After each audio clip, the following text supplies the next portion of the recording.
আল্লাহ সুবহানাহু ওয়া তাআলা কোরআনে কারীমে আমাদেরকে বহু নির্দেশ করেছেন, বহু বিষয় থেকে নিষেধ করেছেন। অনেক আমলের জন্য সরাসরি নির্দেশ রয়েছে। নবী সাল্লাল্লাহু আলাইহি ওয়াসাল্লাম আমাদেরকে বহু আমল করার জন্য উৎসাহ দিয়েছেন, নির্দেশ দিয়েছেন। এর মধ্যে একটি বিশেষ আমল আছে, যে আমলটি আল্লাহ সুবহানাহু ওয়া তাআলা কোরআনে কারীমে 1 নয়, 2 নয়, 3 নয়, বহু জায়গায় অধিক পরিমাণে, বেশি পরিমাণে করার জন্য নির্দেশ করেছেন। নির্দিষ্টভাবে অন্য কোনো আমল অধিক পরিমাণে বেশি বেশি করে করার নির্দেশ করা হয়নি ওই আমলটি ছাড়া। সাধারণত যে কোনো আমলের ক্ষেত্রে কোরআন এবং সুন্নাহর দাবি হলো সে আমলটি যেন কোয়ালিটিফুল হয়, মানসম্মত হয়। এটি সব ক্ষেত্রেই প্রযোজ্য। আপনি যে কোনো ভালো কাজ করবেন, সে কাজটি যেন ভালো হয়, উত্তম হয়। এমনকি দুনিয়ার কাজও যদি হয়, সেই কাজটি যাতে সর্বোত্তম উপায়ে, সর্বোচ্চ সুন্দরভাবে, সুদৃঢ় উপায়ে, যথাযথভাবে আপনি করেন, এটাই ইসলামের কামনা। নবী সাল্লাল্লাহু আলাইহি ওয়াসাল্লাম ইরশাদ করেছেন, ইন্নাল্লাহা ইউহিব্বু ইযা আমিলা আহাদুকুম আমালান আন ইউতকিনা। নিশ্চয়ই আল্লাহ সুবহানাহু ওয়া তাআলা পছন্দ করেন বান্দা কোনো কাজ করলে সেই কাজটি যেন ইতকানের সাথে করে, সেই কাজটি যেন যথাযথভাবে করে, সুন্দর উপায়ে করে। এটি আল্লাহ সুবহানাহু ওয়া তাআলা পছন্দ করেন। অতএব যেই কোনো কাজই সুন্দর উপায়ে সঠিকভাবে করা হোক, এটাই হলো ইসলামের দাবি। বিশেষ করে নেক আমলের ক্ষেত্রে আল্লাহ সুবহানাহু ওয়া তাআলা কোরআনে কারীমের একাধিক জায়গায় আমাদেরকে বার্তা দিয়ে দিয়েছেন যে নেক আমলের ক্ষেত্রে মুখ্য বিষয় হলো তার কোয়ালিটি যেন ভালো হয়, মানসম্মত নেক আমল যেন হয়। আল্লাহ সুবহানাহু ওয়া তাআলা সূরা মুলকের শুরুর দিকে বলেছেন, আল্লাযী খালাকাল মাউতা ওয়াল হায়াতা লিয়াবলুয়াকুম আইয়ুকুম আহসানু আমালা। আল্লাহ সুবহানাহু ওয়া তাআলা তোমাদের জন্য মৃত্যু এবং জীবন এ দুটি বিষয় অধ্যায় রেখেছেন, মৃত্যু এবং জীবন দান করেছেন। তিনি পরীক্ষা নিতে চান তোমাদের মধ্যে কে আহসানু আমালা, আমলের ক্ষেত্রে কে সবচেয়ে সুন্দর আমল করে, ভালো আমল করে। আল্লাহ সুবহানাহু ওয়া তাআলা বলেন নাই লিয়াবলুয়াকুম আইয়ুকুম আকসারু আমালা, তোমাদের মধ্যে কে বেশি ভালো কাজ করে, এটা আল্লাহ সুবহানাহু ওয়া তাআলা বলেন নাই। ভাইরা, এর ভিতরে বিশেষ করে একটি মাত্র আমল পাওয়া যায়, যে আমলটির ক্ষেত্রে কোরআনে কারীমের বহু আয়াতে আমাদেরকে স্পষ্ট নির্দেশ করা হয়েছে বেশি পরিমাণে করার জন্য। অর্থাৎ কোয়ালিটি তো ঠিক রাখতেই হবে, সেই সাথে পরিমাণও কি করতে হবে, অনেক বেশি বাড়াতে হবে। সে আমলটি হলো জিকির, সে আমলটি হলো আল্লাহর জিকির। কোরআনে কারীমের সূরা আহজাবের 35 নম্বর আয়াতে আল্লাহ সুবহানাহু ওয়া তাআলা তার বান্দাদের মধ্য থেকে যারা ক্ষমাপ্রাপ্ত হবেন এবং জান্নাতের অধিকারী হবেন, তাদের অনেকগুলো গুণ আল্লাহ তাআলা উল্লেখ করেছেন, তাদের অনেকগুলো বৈশিষ্ট্য উল্লেখ করেছেন। এই বৈশিষ্ট্য উল্লেখ করতে গিয়ে আল্লাহ সুবহানাহু ওয়া তাআলা বলেন, ইন্নাল মুসলিমিনা ওয়াল মুসলিমাতি ওয়াল মুমিনিনা ওয়াল মুমিনাত ওয়াল কানিতিনা ওয়াল কানিতাত ওয়াস সাদিকিনা ওয়াস সাদিকাত ওয়াস সাবিরিনা ওয়াস সাবিরাত ওয়াল খাশিঈনা ওয়াল খাশিআত ওয়াল মুতাসাদ্দিকিনা ওয়াল মুতাসাদ্দিকাত ওয়াস সাইমিনা ওয়াস সাইমাত ওয়াল হাফিযিনা ফুরুজাহুম ওয়াল হাফিজাত والذاكرين الله كثيرا والذاكرات أعد الله لهم مغفرة وأجرا عظيما।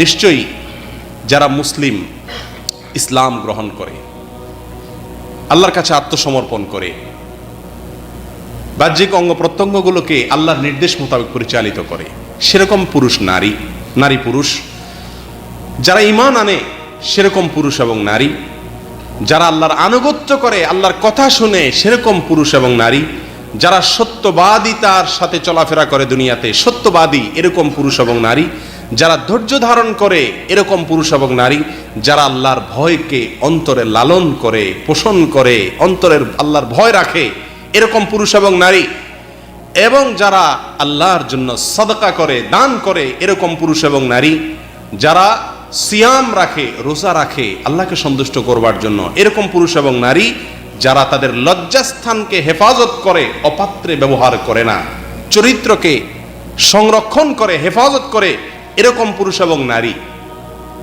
ওয়াযযাকিরিন আল্লাহ, শেষের পয়েন্টে আল্লাহ সুবহানাহু ওয়া তাআলা বলছেন যারা আল্লাহ সুবহানাহু ওয়া তাআলা জিকির করে, বেশি বেশি অধিক পরিমাণে আ'আদ্দাল্লাহু লাহুম মাগফিরাতাও ওয়া আজরান আযীমা, আল্লাহ তাআলা সেই শ্রেণীর লোকদের জন্য দুটি জিনিস প্রস্তুত করে রেখেছেন।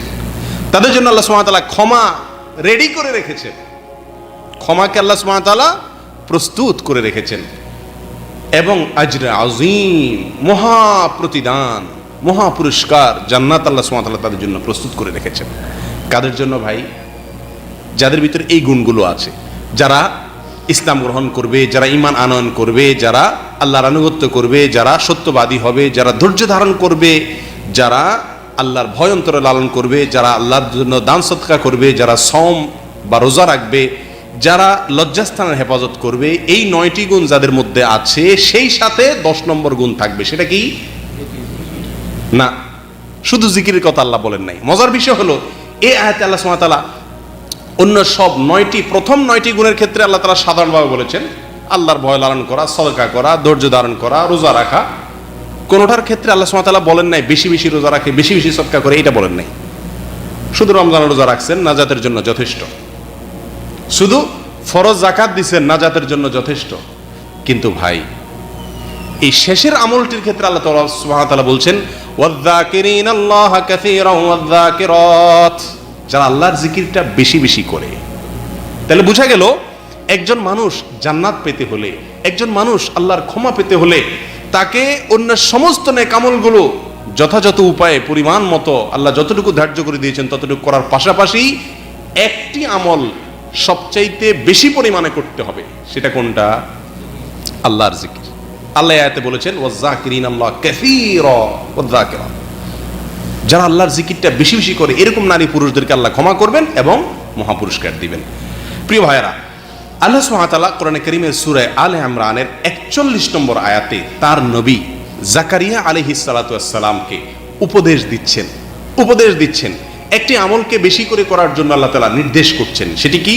আল্লাহ সুবহানাহু ওয়া তাআলা বলছেন ওয়াযকুর রাব্বাকা কাসীরা ওয়াসাব্বিহ বিল আশিয়্যি ওয়াল ইবকার, হে জাকারিয়া, আপনি আপনার রবের জিকির এটা বেশি পরিমাণে করুন, আপনার রবের জিকিরটা পরিমাণে অনেক বেশি করুন, এবং সকাল সন্ধ্যায় আপনার রবের, আপনার পালনকর্তার পবিত্রতা বর্ণনা করুন। আল্লাহ বলছেন তার নবী জাকারিয়া আলাইহিস সালাতু ওয়াস সালামকে কোন আমলটা বেশি করার জন্য? জিকিরের আমলটা বেশি করার জন্য। কোরআনে কারিমে অন্য কোন নবীকে আল্লাহ সুবহানাহু ওয়া তাআলা কোন বিশেষ আমলের ব্যাপারে বলেন নাই যে সালাত বেশি বেশি পড়ো, রোজা বেশি বেশি রাখো, এই আমলটা বেশি বেশি করো। একটি আমলের ক্ষেত্রে বলেছেন, সেটা হলো কি? আল্লাহর জিকির।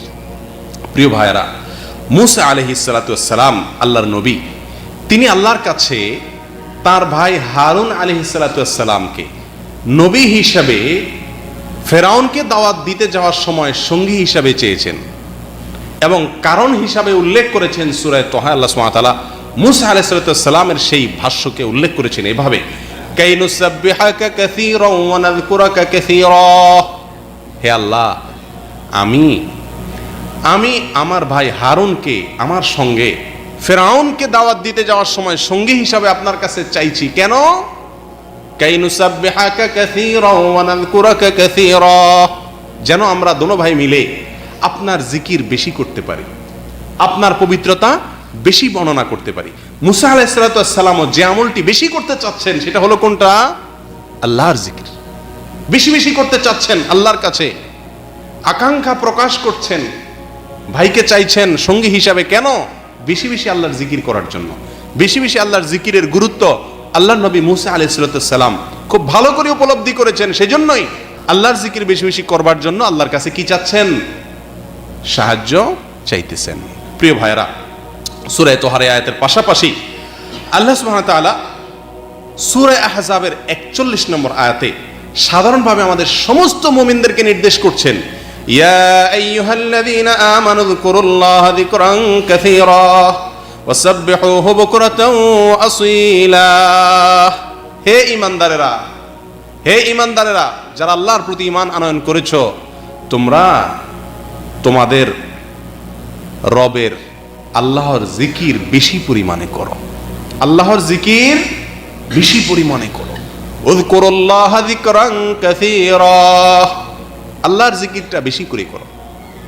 ও ভাই, অন্য কোনো আমলের ক্ষেত্রে যে কোনো নেকামলই বেশি বেশি করতে হবে, ঠিক আছে, কিন্তু সুনির্দিষ্টভাবে কোনো একটি আমলকে বেশি বেশি করার নির্দেশ এবং নির্দেশনা, উৎসাহ কোরআন অথবা নবী সাল্লাল্লাহু আলাইহি ওয়াসাল্লামের হাদিসে আমরা খুঁজে পাই না। অথচ এই একটি আমল জিকির, যেটার ব্যাপারে কোরআনে বহু জায়গায়, একাধিক জায়গায় আল্লাহ সুবহানাহু ওয়া তাআলা নির্দেশ করছেন। আমাদের সমস্ত ঈমানদারদেরকে আল্লাহ সম্বোধন করে বলছেন, ইয়া আইয়ুহাল্লাযীনা আমানু, হো ঈমানদারেরা, উযকুরুল্লাহা যিকরান কাসীরা, তোমরা আল্লাহকে বেশি বেশি জিকির করো, আল্লাহর জিকিরটা বেশি বেশি করো। ওয়াসাব্বিহুহু বুকরাতাও ওয়া আসীলা, আর প্রতিদিন সকালে সন্ধ্যায়, প্রতিদিন সকালে সন্ধ্যায় নিয়ম করে আল্লাহর পবিত্রতা বর্ণনা করো। প্রিয় ভাইরা, এর বিপরীতে আল্লাহ সুবহানাহু ওয়া তাআলা মুনাফিকদের ব্যাপারে বলেছেন যে তাদের জন্য আল্লাহর জিকির করাটা কঠিন। মুনাফিকরা মসজিদে মুসলমানদের সাথে হয়তো নামাজও পড়তে আসে, মুসলমানদের সাথে জিহাদের ময়দানেও যায়, মুনাফিকরা হয়তো মুসলমানদের দেখানোর জন্য রোজাও রাখে, কিন্তু আল্লাহর জিকির এটা মুনাফিকরা বেশি পরিমাণে করার সুযোগ, তৌফিক পায় না। ঈমানদাররা আল্লাহর জিকির বেশি করার সুযোগ পায়। আল্লাহ সুবহানাহু ওয়া তাআলা কোরআনে কারীমে মুনাফিকদের সম্পর্কে বলতে গিয়ে বলেন, লা ইয়াযকুরুনাল্লাহা ইল্লা কালিলা, তারা আল্লাহর জিকিরটা পরিমাণে খুব অল্পই করে, কারণ আল্লাহর জিকির এটা অন্তর থেকে আসে। যার অন্তরে ঈমান নাই, যার অন্তরে ঈমান নাই, তার অন্তর দ্বারা আল্লাহর জিকির করার সুযোগ, তৌফিক হয় না। যার অন্তরে ঈমান যত বেশি, যার অন্তরে আল্লাহর প্রতি ঈমান যত মজবুত, যত সুদৃঢ়, সে স্বয়ংক্রিয়ভাবে আল্লাহর জিকির তার দ্বারা বেশি পরিমাণে চলে আসে। প্রিয় ভাইরা, জিহাদের ময়দান, যুদ্ধের ময়দান, যেখানে নামাজ পর্যন্ত আল্লাহ সুবহানাহু ওয়া তাআলা বিশেষ পদ্ধতিতে পড়ার নির্দেশ দিয়েছেন, আর সে নির্দেশ হলো জামাতে যখন নামাজ আদায় করবে ইমামের পিছনে, যোদ্ধারা এক রাকাত নামাজ পড়ে চলে যাবেন।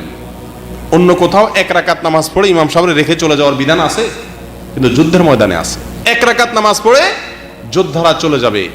অন্য যোদ্ধারা যুদ্ধে লিপ্ত থাকবে ওই সময়, এরা চলে যাওয়ার পরে তারা এসে ইমামের সাথে যোগ দিবে, অর্থাৎ এক রাকাত করে নামাজ শেষ করবে। এ হলো যুদ্ধের ময়দানে নামাজের সিস্টেম। ইসলামের সবচেয়ে গুরুত্বপূর্ণ বিধান নামাজ, সেটাকেও আল্লাহ সুবহানাহু ওয়া তাআলা সংক্ষেপ করে দিয়েছেন এবং বিশেষ পদ্ধতি দিয়েছেন, কারণ ময়দানটা হলো যুদ্ধের ময়দান, জায়গাটা হলো যুদ্ধের জায়গা, আর সেজন্য নামাজকে পর্যন্ত আল্লাহ সুবহানাহু ওয়া তাআলা সংক্ষেপ করে দিয়েছেন।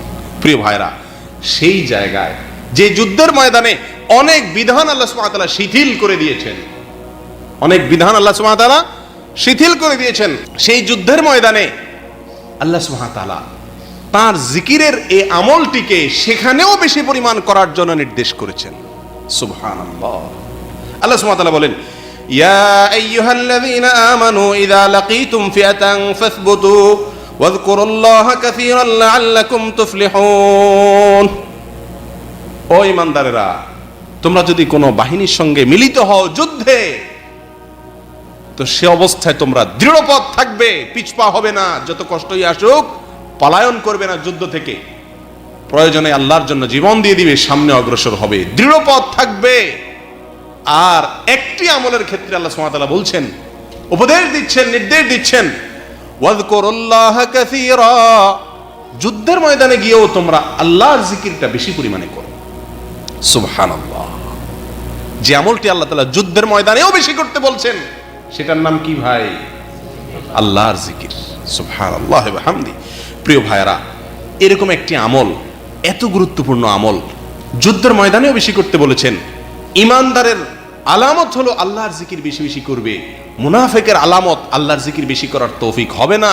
আল্লাহর নবী জাকারিয়া ইসলামকে আল্লাহ জিকিরের বেশি বেশি করার নির্দেশ করতেন। জিকির করার নির্দেশ শুধু না, সাধারণভাবে জিকির করার নির্দেশ না, জিকির তো করবা, বেশি বেশি করতে হবে।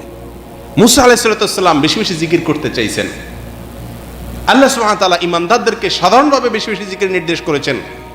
সূরা আহজাবের 35 নম্বর আয়াতে আল্লাহ সুবহানাহু ওয়া তাআলা আল্লাহর ক্ষমা এবং জান্নাত যাদের জন্য রেডি করে রাখা আছে, প্রস্তুত করে রাখা আছে, তাদের জন্য যে সমস্ত গুণ এবং বৈশিষ্ট্য অপরিহার্য, সেরকম 10টি গুণের কথা আল্লাহ তাআলা বলেন। 9টি গুণের ক্ষেত্রে সাধারণভাবে বলে 10 নম্বর গুণ আল্লাহর জিকিরের কথা বলে আল্লাহ বলছেন এই আমলটা বেশি বেশি করবে।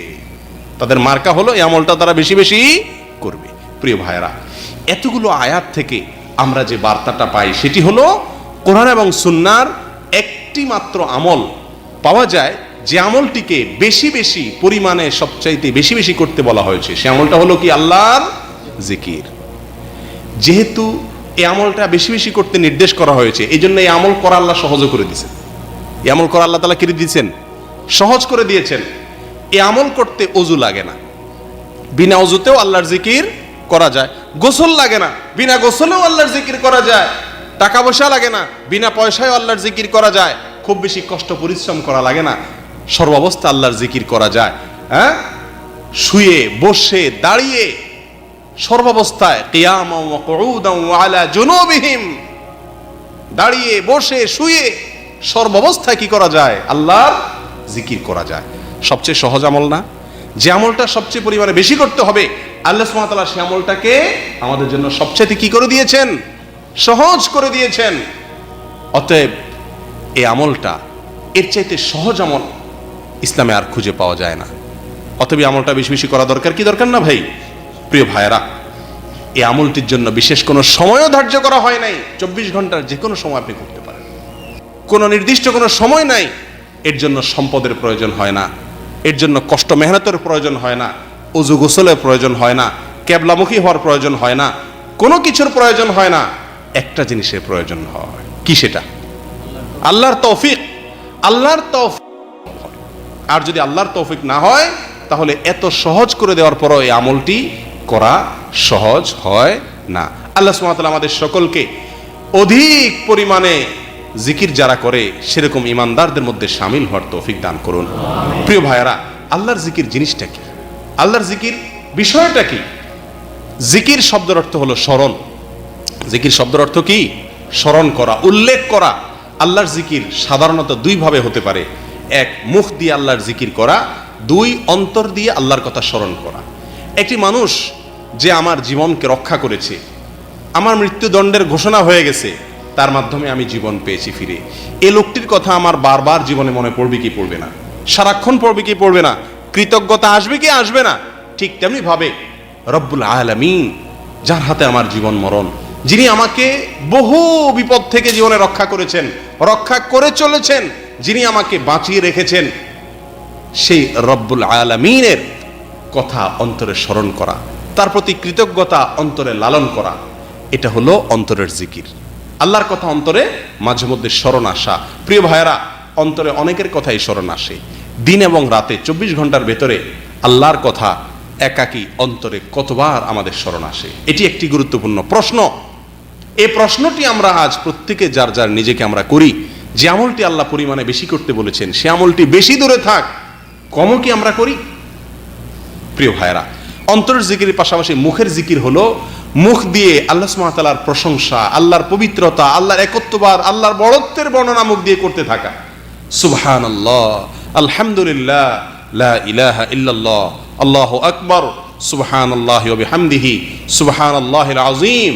এরকম যত দোয়া কোরআন হাদিসে আল্লাহর কথা স্মরণ আসে, আল্লাহর কথার উল্লেখ হয়, আল্লাহর প্রশংসা হয়, আল্লাহর নিয়ামতের কৃতজ্ঞতার প্রকাশ হয়, এরকম যত বাক্য আমাদেরকে নবী সাল্লাল্লাহু আলাইহি ওয়াসাল্লাম শিক্ষা দিয়েছেন, কোরআন আমাদেরকে শিক্ষা দিয়েছে, এই সবগুলো আল্লাহর জিকির। আর এর বাইরে চলতে ফিরতে, উঠতে বসতে, সকালে সন্ধ্যায়, ঘুমাইতে খাইতে, কাজে যেতে, কাজ থেকে বের হতে, বাসা থেকে বের হতে, বাসায় প্রবেশ করতে, সব সময় নবী সাল্লাল্লাহু আলাইহি ওয়াসাল্লাম আমাদেরকে দোয়া শিখিয়েছেন। এই দোয়াগুলো সবসময় নিয়মিত করা, প্রত্যেকটা জায়গার দোয়া যথাস্থানে করা, এগুলো সবগুলা কি? আল্লাহর জিকির। কোরআন তেলাওয়াত করা, এটা কি? আল্লাহর জিকির। প্রিয় ভাইরা, আমরা বাসা থেকে প্রতিদিন কতবার বের হই, আবার বাসায় কতদিন প্রবেশ করি? বাসায় ঢুকা এবং প্রবেশের দোয়া, ঢুকা এবং বের হওয়ার দোয়া আমরা কয়জন মানুষ করি? কি দোয়া? বাসায় ঢুকতে কি দোয়া করতে হয় আমরা জানি না। আসসালামু আলাইকুম ওয়া রাহমাতুল্লাহ বলতে হবে। এর বাইরেও ঘরে প্রবেশের সময় এবং ঘর থেকে বের হওয়ার জন্য নবী সাল্লাল্লাহু আলাইহি ওয়াসাল্লাম দোয়া শিক্ষা দিয়েছেন। এমন একটা দোয়া যেটা আমরা সবাই জানি, জানি না এমন কেউ নেই। সেটা হলো কি? বিসমিল্লাহ বলা। কি বলা? নবী সাল্লাল্লাহু আলাইহি ওয়াসাল্লাম বলেছেন, যখন কেউ তার ঘরে প্রবেশ করে, প্রবেশ করার আগ মুহূর্তে তার পেছনে শয়তান তার বাহিনী সহকারে দল বলে ওই ব্যক্তির পিছে পিছে থাকে, এবং শয়তান তার বাহিনীকে বলে, এই ব্যক্তি যদি বিসমিল্লাহ বলে ঘরে প্রবেশ করে, শয়তান তার বাহিনীকে বলে যে লা মাবিতা লাকুম, এই লোকটি যেহেতু বিসমিল্লাহ বলে ঘরে প্রবেশ করলো, অতএব এই লোকের সঙ্গে আজকে তার বাড়িতে অবস্থান করে তার ক্ষতি করা, তার কুমন্ত্রণা দেওয়া, তাকে বিপদগামী করার সুযোগ তোমরা হাতছাড়া করলে সেই সুযোগ তোমাদের আর নাই, কারণ সে বিসমিল্লাহ বলে কি করছে, ঘরে ঢুকছে। অতএব তোমাদের আর ঢুকার সুযোগ নাই, শয়তানের জন্য ঢুকার সুযোগ বন্ধ হয়ে যায় যদি কেউ বিসমিল্লাহ বলে কি করে, তার বাসায় প্রবেশ করে। আর যদি বিসমিল্লাহ ভুলে গিয়ে মোবাইলে কথা বলতে বলতে আনমনা হয়ে সে তার ঘরে প্রবেশ করে, শয়তান তার বাহিনীদেরকে বলে আদরাকতুমুল মাবিত, তোমরা আজ এই লোকের সঙ্গে রাত্রি যাপনের সুযোগ পেয়ে গেলে, কারণ সে বিসমিল্লাহ বলে তার বাসায় প্রবেশ করে নাই। তখন তার সঙ্গে তার শয়নে, তার স্বপনে সব জায়গায় শয়তান তার সঙ্গী হয়ে যায়। প্রিয় ভাইরা, এভাবে খাওয়ার সময় একই কথা শয়তান তার বাহিনীকে বলে এবং আমাদেরকে বিসমিল্লাহ বলতে হয়। এরকম সকাল সন্ধ্যায় প্রতিটা সময় নবী সাল্লাল্লাহু আলাইহি ওয়াসাল্লাম আমাদেরকে দোয়া শিখিয়ে দিয়েছেন। এই সব দোয়াগুলো যথাস্থানের দোয়া সেখানে পড়া, এগুলো সবগুলো কি আল্লাহর জিকির। আল্লাহর জিকির মুখে সব সময় ইস্তেগফার, তাসবিহ, তাহলিল, তাকবীর, কোরআন সুন্নাহ বর্ণিত দোয়া, সকাল সন্ধ্যার দোয়া, প্রত্যেক স্ব জায়গার দোয়া, এগুলো বেশি বেশি পাঠ করা, এগুলো হলো আল্লাহর জিকিরের শামিল। আল্লাহর কথা মনে মনে স্মরণ করা, স্মরণ করে আল্লাহর প্রতি কৃতজ্ঞতা প্রকাশ করা, এই সবগুলাই কি আল্লাহর জিকিরের শামিল। প্রিয় ভাইরা, আমাদের দেশে জিকির বলতে আমাদের সামনে যে চিত্রটা ফুটে ওঠে, জিকির বললেই আমরা সাধারণত যেটা জানি সেটা হলো হালকা জিকির। হালকায় জিকির মানে জিকিরের আসর। হালকায় জিকির মানে কি জিকিরের আসর বা জিকিরের মাহফিল। প্রিয় ভাইরা, জিকিরের জন্য, জিকির বলতে প্রচলিত অর্থে সুবহানাল্লাহ, আলহামদুলিল্লাহ, লা ইলাহা ইল্লাল্লাহ, আল্লাহু আকবার, এই সমস্ত জিকিরের জন্য কোনো মাহফিল বা হালাকা করার প্রয়োজন নাই। শরীয়ত এই জিনিসটাকে পার্সোনাল আমল হিসাবে রেখেছে।